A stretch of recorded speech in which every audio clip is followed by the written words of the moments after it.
சிவசாமி சொன்ன மாதிரி காலில் விழுந்துட்டான். நீங்க போலீஸ்ல சொல்லி பையனை விட சொல்லுங்க.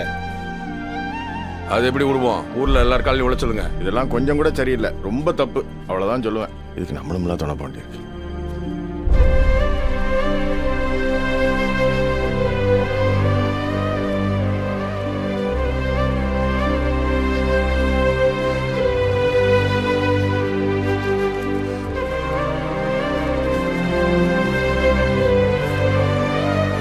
ஏமா ஒரு வயசு வித்தியாசம் வேண்டாமாமா?